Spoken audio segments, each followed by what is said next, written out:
नमस्कार सखींनो, आपली दुनिया चॅनलवर आपले स्वागत आहे. आज आपण हे नाचणीचे सत्व कसे तयार करायचे ते बघणार आहोत. नाचणी आपल्या आरोग्याला खूप फायदेशीर आहे. यामध्ये खूप प्रमाणामध्ये कॅल्शियम, प्रोटीन, फॉस्फरस, मॅग्नेशियम असल्यामुळे आपल्या हाडांसाठी खूप चांगले आहे. फायबर यात भरपूर असल्यामुळे ज्यांना पचनाचा त्रास आहे त्यांच्यासाठी पण हे एक वरदान आहे. ज्यांच्यासाठी शुगर आहे, शुगरच्या व्यक्तींना पण ही नाचणी खूप फायदेशीर आहे. वजन कमी करणाऱ्यांसाठी खूप फायदेशीर आहे. ज्यांना सांधेदुखीचा वगैरे त्रास आहे त्या लोकांसाठी पण नाचणी खूप फायदेशीर आहे. तर सर्वांनी एक धान्य म्हणून आपल्या आहारामध्ये समावेश करावा. याची भाकरी करून खातात, थालीपीठ करून खातात, लाडू, आजकाल तर केक, बिस्किटे खूप असे याचे उपयोग करत आहेत. तर आता आपण ह्या नाचणीला मोड कसे आणायचे ते बघणार आहोत. आणि हे मोड आणल्यामुळे ह्याचे अजून खूप सारे फायदे होतात आणि ह्यातले जे काही विटॅमिन्स आहे ते अजून जास्त प्रकारे वाढले जातात. त्यामुळे आपण आता हे नाचणी भिजून याला मोड आणून मग आपण याचे जे काही पदार्थ तयार करायचे ते करणार आहोत. तर त्यासाठी आता बघणार आहोत आपण नाचणीला मोड कसे आणायचे. त्यासाठी मी 1 किलो नाचणी घेतलेली आहे आणि ती आपण 1-2 पाण्याने स्वच्छ धुवून घेऊया. हे बघा, नाचणीचे पाणी खूप घाण निघते सखींनो. तर हे 2-3 पाण्याने स्वच्छ धुवून घेऊ आणि याचं पाणी जे ते काढून टाकून देऊ आपण. बघा किती घाण पाणी निघालेले आहे त्याचे.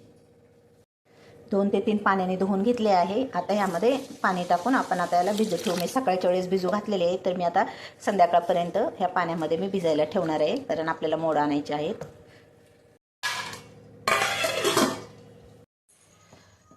आपण सकाळी भिजवलेलं आहे, 7 ते 8 तास झालेले आहेत. आता आपण यातलं पाणी काढून एखाद्या कपड्यामध्ये बांधून ठेवूया. चाळणीत पाणी काढत आहे मी. अशा प्रकारे ह्या सुती कपड्यामध्ये बांधून घेत आहे मी. थोडा वेळ चाळणी ठेवून मी यातलं पाणी जे आहे ते अशा प्रकारे निथळू देणार आहे आणि नंतर त्या पातेल्यामध्ये झाकून ठेवणार आहे.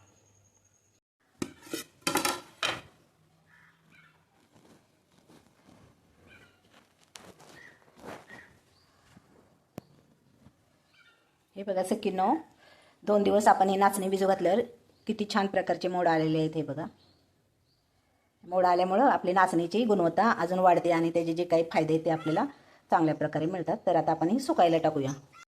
आपण ही नाचणी आता सुकायला टाकलेली आहे. चांगली कडकडीत सुकवून घेऊया आणि मग दळून घेता येईल.